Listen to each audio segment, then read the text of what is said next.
스토리텔링 성경 열왕기하 10장 예후의 대숙청. 첫 번째 챕터입니다.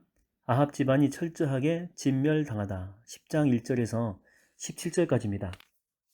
북왕국의 도성 사마리아에는 아합 왕의 자손 70명이 살고 있었죠. 예후는 사마리아에 사는 이스라엘 귀족들과 또 원로들, 왕자들을 양육하는 자들에게 편지를 써 보냅니다. 그 내용은 무시무시했죠. 내일 이맘때까지 아합 자손들의 머리를 잘라서 내게 바쳐라. 남북 왕국의 두 왕이었던 요람과 아하시아를 격파했던 힘있는 예후잖아요. 그래서 이렇게 2차 편지까지 받은 성읍의 지도자들은 그 예후의 살기등등한 기세에 어쩔 도리가 없었습니다. 그래서 아합의 자손 70명을 죽여서 그들의 머리 70개를 바구니에 담아서 이스라엘 왕궁으로 보내게 되죠. 예후는 70명의 참수된 머리를 두 무더기로 이렇게 나눕니다. 그래서 성문 앞에 쌓아놓죠.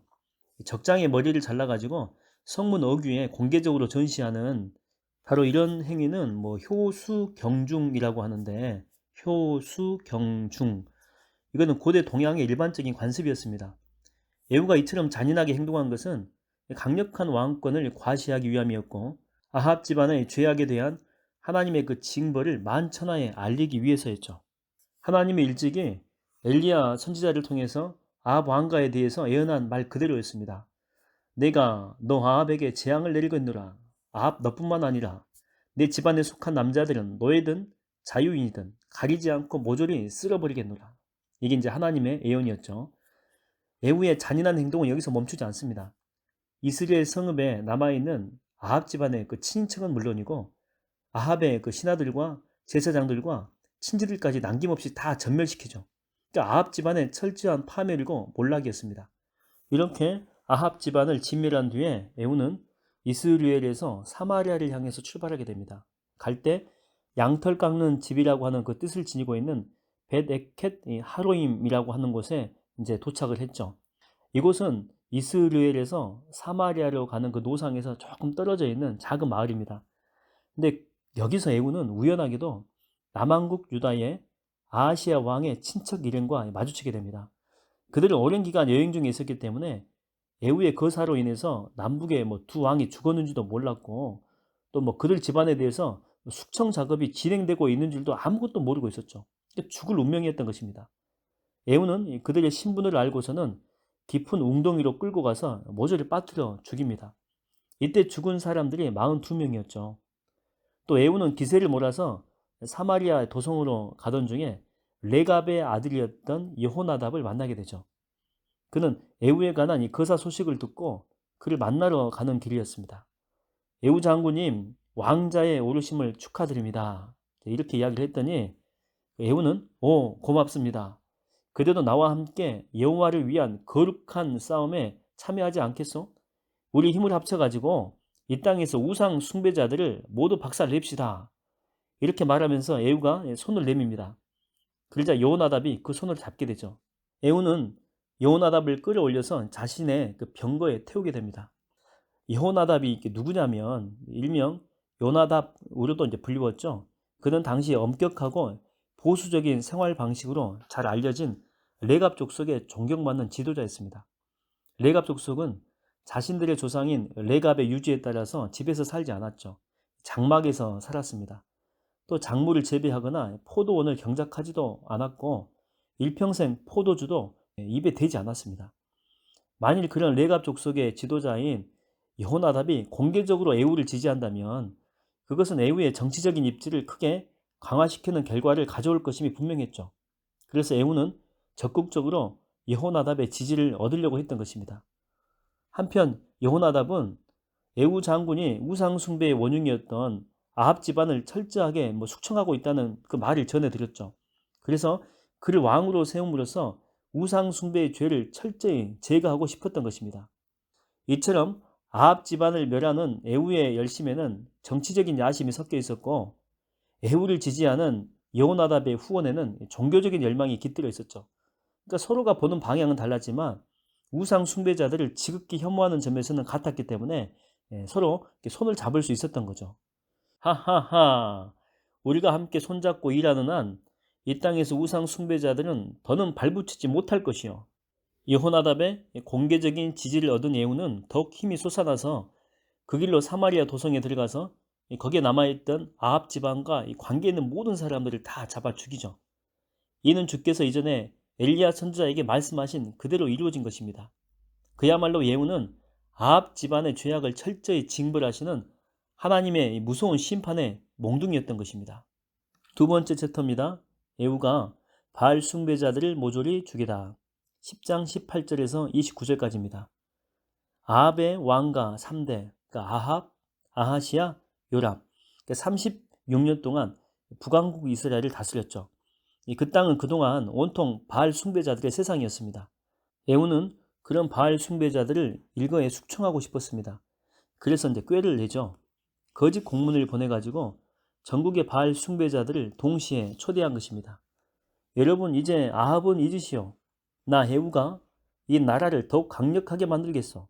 지금껏 예후가 바알을 섬긴다라고 섬겼지만 그건 제대로 섬긴 것이라고 할 수 없어. 아합은 바알을 조금 섬겼지만 나 예후는 화끈하게 바알을 섬기겠소. 아합보다 훨씬 더 많이 바알을 섬기겠소. 그러니 바알 숭배자들은 모두 나와서 마음껏 바알을 숭배하길 바라오. 예후는 바알을 위해서 성대한 축제를 열게 됩니다. 그래서 바알 신전의 마당에는 몰려든 바알 숭배자들로 가득 차게 됐죠. 예후는 레갑 족속의 지도자인 여호나답과 함께 바알 신전의 마당으로 들어가게 됩니다. 모두가 쌍수를 들고 예후를 환영했겠죠. 그들의 생각은 이러했습니다. 아, 예후가 아합 왕가의 사람들을 사정없이 도륙하는 것은 종교적인 이유가 아니라 정치적인 목적으로 그러한 것이다. 앞으로 바알 숭배에 아합보다 더 열심을 내겠다고 하니 호탕하고 담력 있는 그의 성격상 머지않아서 이 북왕국 이스라엘은 바알을 국교로 삼게 될 것이다. 이제 이런 생각을 하게 된 거죠. 그러니까 이런 마음을 가지고 바알 숭배자들은 예후를 열렬히 이제 환영하게 됩니다. 그런데 그건 그들의 대단한 착각이었죠. 적어도 예후는 바알 척결에 있어서는 하나님의 뜻을 빈틈없이 수행하게 됩니다. 그때의 바알 숭배자들은 왕실에서 미리 마련해준 예복으로 갈아입고 있었고 바알 신전에 모두 모여 있었습니다. 예후는 바알 신전의 그 사방에 80명의 군사들을 매복시켜 놓은 그런 상태였습니다. 자신의 신호가 떨어지게 되면 한 사람도 남기지 말고 바알 숭배자들을 모조리 죽이라는 명령을 내려놓은 상태였죠. 잘 들어라. 너희는 이 바알 신전 안에 있는 사람들 중에 한 사람이라도 도망치게 놓아두어서는 안 된다. 만일 한 사람이라도 놓치게 되면 그자는 그 사람, 놓친 사람 대신에 자기 목숨을 내놓아야 할 것이다. 명심해라. 그러니까 예후가 이 80명의 군사들한테 이런 명령을 미리 이제 내려놓은 것이죠. 얼마 후에 바알 숭배자들은 제사의식을 다 마쳤습니다. 그들은 새 왕이 자신들을 죽이려고 이 덫을 설치해 놓은 줄은 까맣게 모르고 있죠. 새로운 정권이 바알 종교를 더욱 발전시킬 수 있도록 해달라고 바알 신한테 열심히 제사만 드린 것입니다. 이렇게 제사를 끝낸 바알 숭배자들이 이제 신전을 막 나서려고 했죠.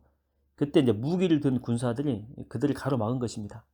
그런 뒤에 군사들은 일시에 신전 안쪽으로 들어가서 닥치는 대로 바알 숭배자들을 막 쳐 죽인 것이죠. 그야말로 생지옥이고 아비규환이었습니다.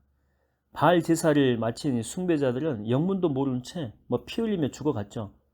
그렇게 한 명도 빠짐없이 모두 쓰러지자 군사들은 쓰레기를 치우듯이 바알 숭배자들의 시체를 신전 밖으로 내던지게 됩니다.